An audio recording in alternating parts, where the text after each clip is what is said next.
What, big time outing from Troy Wansing this last weekend. How have you kind of seen him take a next step up? Yeah, I don't know if I'd say the big time outing. I think it's a step forward. He still gave up 9 hits in 5 innings. Some of those balls hit hard, some not, but he didn't walk anybody. So I thought he was in command of his emotions. He was in command of his delivery. For the most part, he was in command of the ball. So it was a big step forward. Now that can he build on it? And so I think his work in the bullpen, made some mechanical changes. Hopefully made some mindset changes. Should feel more confident, even though he didn't. I don't think he got the win or in that game, but he kept us in the game, and it was a competitive outing. So let's see how he builds on it, and certainly going to face a really good team, and depending on the weather, a much different atmosphere. So that'll be the challenge for him. Do you know what the rotation is going to look like this weekend? I think Wansey and Detmer, one of those two guys, will throw the first and second game. Not sure what the combination is going to be yet. Want to get Nathan on the bullpen mound. Short week. I think there's some things he and Coach Yeski want to work on. We're going to do that today, and then that'll determine when he pitches. I think Monaco said it best the other night, Coach. That you think you have the SEC figured out right now. You don't. Yeah. Because Arkansas just got swept, and then obviously Florida. Vandy got swept. Florida got top 5 team. When you make all that, and then obviously going into the atmosphere you're going to go into this weekend. Yeah, it's exciting to go into this atmosphere. I've never played a game in Fayetteville as a part of an SEC school. Anytime I've been a part of games up there is in a regional, and it was amazing then. So that's why you come in this league, is to be a part of playing great teams and great atmospheres in front of great fans. And as I've said many times, this is the big leagues of college baseball. So, yeah, you can't make any sense of anything. That's why you can't ever get too down, because you're a weekend away from being back in it, and you certainly can't assume anything. And any time you have a chance to win a ball game, you need to win one. And so we'll sell out to do that, especially on the road.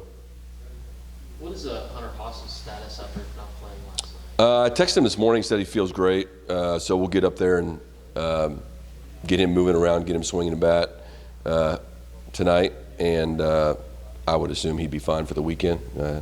He's a pretty tough guy. He wants to play all the time. He wanted to play last night, but just wasn't worth the risk.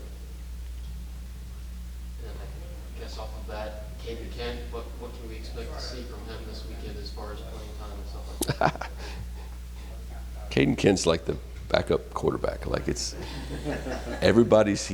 guy's so popular. Caden's a really good player. Where do you want to play him? Wherever you want to play him. No, you guys, it's a tough lineup to get into. You could certainly, we may be able to make a case depending on getting him in there as a DH, something like that. I don't like doing that very much, because then you can't bring him in the field, and his value in the field's so high. But all 3 outfielders, Lavalette, Thompson, Minnick, I think, are playing fine, and they deserve benefits of the doubt. So it's just a tough lineup for him to get into. So he's going to play. He's played in over half the games. He's played in more games than most SEC freshmen, if you go across the landscape of the conference. But we think a lot of him. We talk about this every week. I don't know what else to say about him.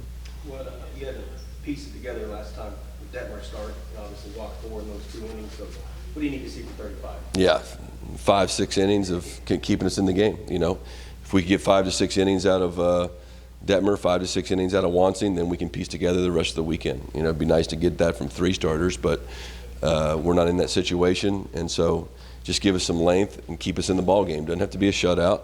Just keep us within shooting distance, so we can, try to win the game later and figure out the bullpen from there.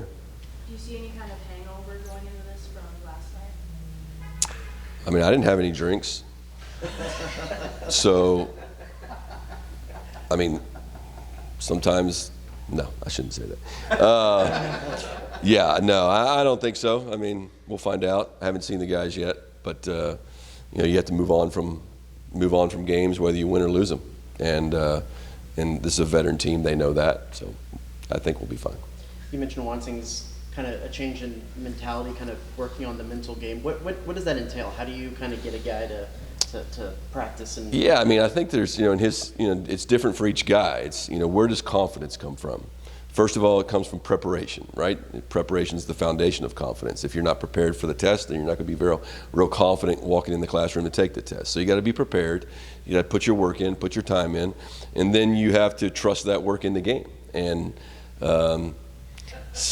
guys get in different modes. So they're trying to be perfect, which you can't do that. They're trying to be what we call primal, which is just throwing the ball as hard as I can throw it without any plan, and then you got the prayerful pitcher who's just kind of hoping to have success, right? So we don't at any given time, pitchers can be all one of those three, and we try to keep that out of them. We make highlight videos for them. We want them to visualize success. We want them to see themselves doing well. Understand that you don't have to be perfect, right? Everybody's made great pitches and given up hits. Everybody's made really bad pitches and gotten the guy out.